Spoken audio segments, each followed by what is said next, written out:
Episode kali ini dibuka dengan penjelasan dari saya tentang bagaimana para penduduk Snowpiercer membuka pintu-pintu di gerbong. Mereka para penduduk Snowpiercer yang berada di gerbong depan dibekali semacam chip kecil yang ditanam di tangan mereka.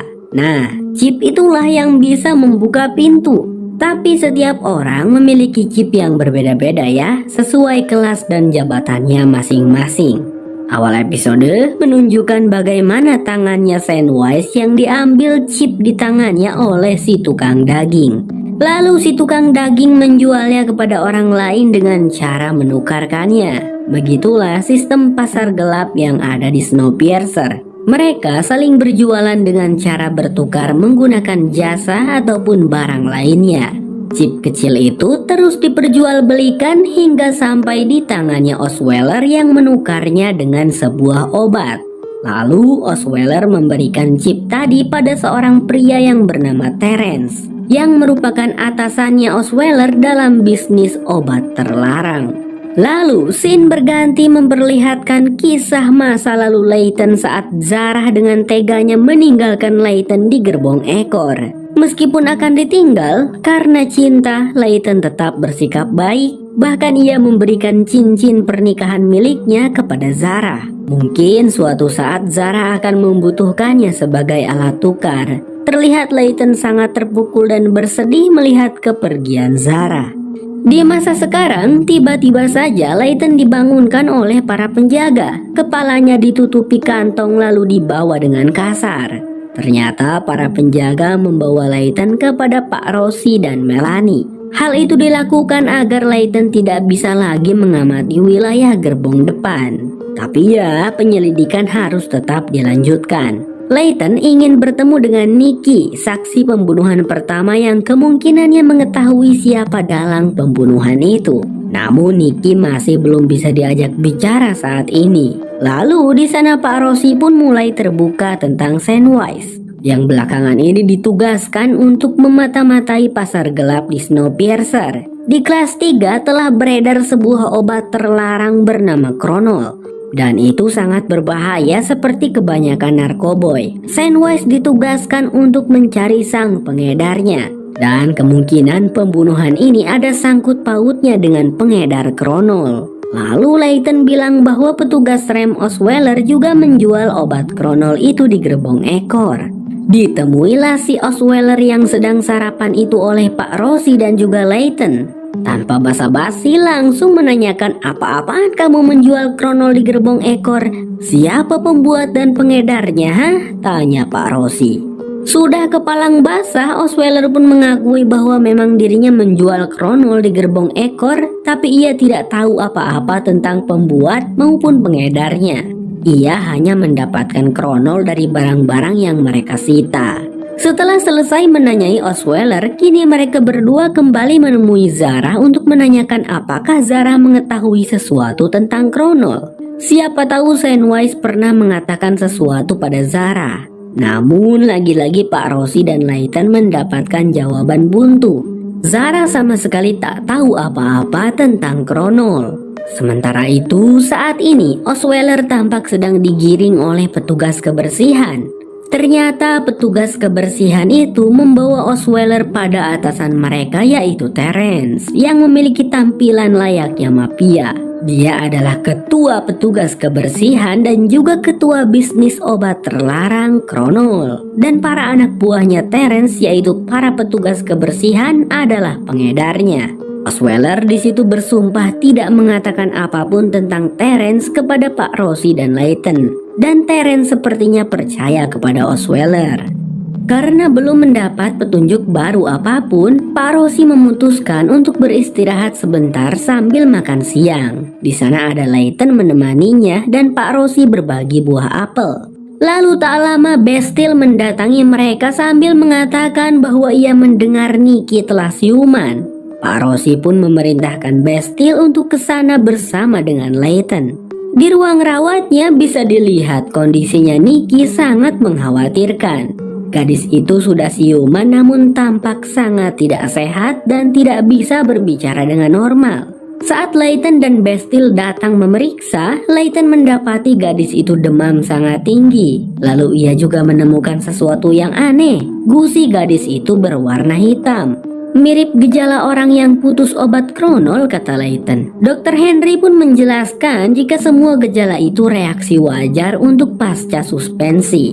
Maksudnya semua yang ditidurkan diberi obat suspensi dan itu hanya efek sampingnya doang. Looks a lot like Chrono withdrawal, doesn't it? No, suspension reaction. Yeah, what's not the drawers? She's just disoriented. Tak lama kemudian Melanie datang. Wanita itu segera menyuruh Layton dan Bestill untuk keluar dari ruang rawat Nikki karena Nikki belum boleh dikunjungi. Setelah berada di luar, Bestill langsung menanyakan apakah Nikki diberi obat Kronol. Lagi-lagi Dr. Henry menjawab kalau gejala yang dialami Nikki cuma reaksi wajar pasca suspensi. Nah, Layton pun berpikir, jangan-jangan Kronol itu versi jalanan dari obat suspensi laci abadi. Intinya, obat Kronol bahan pembuatannya adalah dari obat suspensi laci abadi. Tidak mungkin, kata Melanie. Soalnya semua obat mereka dijaga ketat, tidak akan ada yang bisa mencurinya. Namun di situ Dr. Henry pun jujur bahwa dirinya memang menjual obat suspensi mereka kepada orang lain. Melanie tampak marah. Layton dan Bestill lalu menanyai Dr. Henry kepada siapakah Dr. Henry menjual obat suspensi. Karena pastilah orang itu sang pembuat Kronol. Namun Dr. Henry bilang tidak begitu karena mereka bertransaksi dengan kurir. Jadi identitas pembeli dirahasiakan. Layton pun kembali bertanya apa yang Dr. Henry dapatkan dari penjualan itu. Di situ Dr. Henry menjelaskan jika ia mendapatkan persediaan untuk orang yang ditidurkan. Misalnya balsem nabati untuk mencegah luka baring. Mr. Wilport tidak memikirkan semuanya, jadi Dr. Henry harus melakukannya dengan caranya sendiri. Tidak sepenuhnya salah Dr. Henry. Melanie lalu mengajak Dr. Henry bicara empat mata sambil menyuruh Layton dan Bestill menjauh. Di saat itu Layton tak sengaja menemukan potongan rambutnya Miles. Ia hafal betul bentuk dan teksturnya. Langsunglah ngamuk-ngamuk Layton pada Melanie dan Dr. Henry. Santai bro, kata Melanie menenangkan. Mereka hanya mencukur rambutnya Miles. Miles tidak ditidurkan. Saat ini Miles masuk program latihan dan baik-baik saja. Tentu saja Layton senang mendengar Miles direkrut program pelatihan. Ia langsung meminta untuk dipertemukan dengan Miles.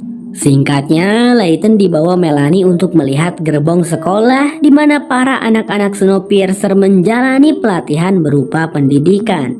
Dan salah satunya adalah Miles. Setelah pelajaran berakhir, Layton langsung menemui Miles.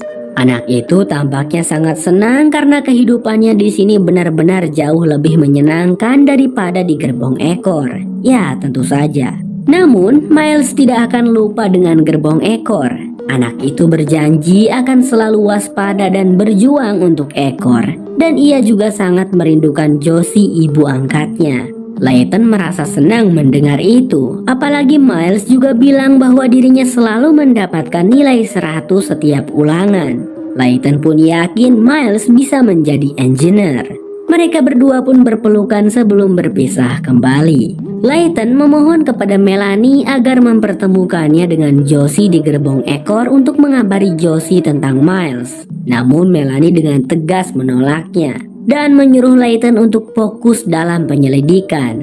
Malam itu di gerbong kelas 3 diadakan sebuah pertunjukan. Melanie lah yang menciptakan pertunjukan itu dan diadakan sebulan sekali. Pertunjukan tersebut akan memperlihatkan dua orang terpilih dari kelas 3 untuk diadu di atas ring. Dan pemenangnya secara resmi akan diangkat menjadi kelas 2. Acara itu sangat meriah, bahkan para kelas 1 juga menonton acara tersebut di sebuah tempat yang sudah disediakan.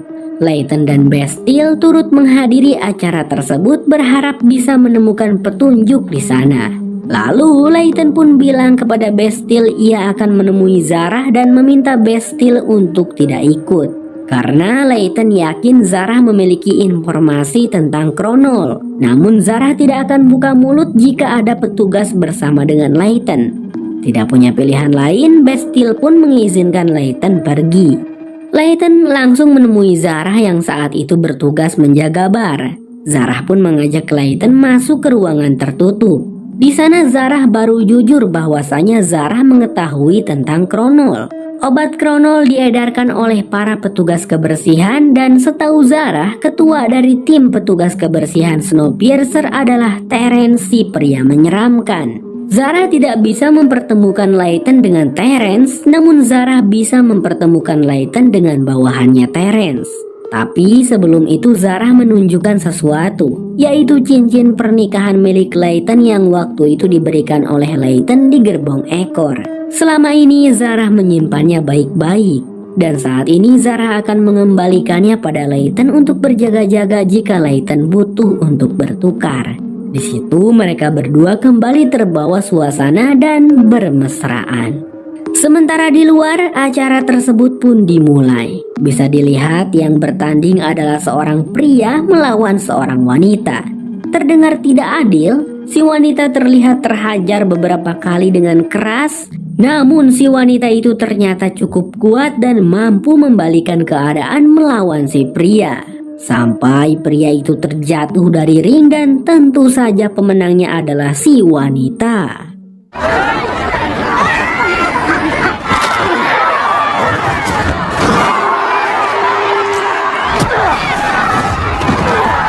Di saat yang sama, entah bagaimana caranya, Nikki tiba-tiba datang ke acara itu dengan kondisi yang tidak baik. Bastille yang melihat itu pun langsung membantu gadis itu dan membawanya pergi. Saat itu, LJ melihat hal tersebut lalu memberitahukannya kepada keluarganya. Bukankah itu si Nikki, si pembunuh, kata mereka. She killed someone. What she doing here? I mean, come. Kembali ke Layton, setelah Zarah pergi, tak lama kemudian datanglah si Osweiler. Tanpa basa-basi, Layton meminta pada Osweiler agar Osweiler mempertemukannya dengan Terence. Dan Layton memberikan ancaman ia bisa saja membocorkan tentang bisnis haram mereka itu pada Mr. Wilport jikalau Terence tidak mau bertemu dengan Layton. Osweiler tampak kesal, tapi ia menuruti permintaan Layton. Tak lama setelah kepergian Osweiler, seorang wanita petugas kebersihan muncul memanggil Layton. Wanita itu lalu membawa Layton ke tempat kediamannya Terence. Bertemulah Layton dengan sosok Terence. Awalnya mereka saling menyapa dan basa-basi, hingga Layton langsung ke intinya menanyakan apakah Terence menjual Kronol kepada Sandwise. Oh, tentu tidak, jawab Terence. Sepertinya perkataan Terence cukup meyakinkan dan Layton yakin bukan Terence lah pembunuhnya. Tapi Terence ini juga tidak bisa ditanyai apapun, pelit informasi. Namun Layton tak kehabisan akal. Pria itu berkata bahwa saat ini Mr. Wilport belum tahu banyak tentang Terence dan Kronol. Jika Layton bisa menangkap si pembunuh Sandwise, Layton yakin Mr. Wilport akan melupakan Kronol dan bisnisnya Terence akan tetap lancar jaya. Jadi Layton meminta Terence untuk membantu memberikan informasi. Akhirnya Terence mau buka mulut.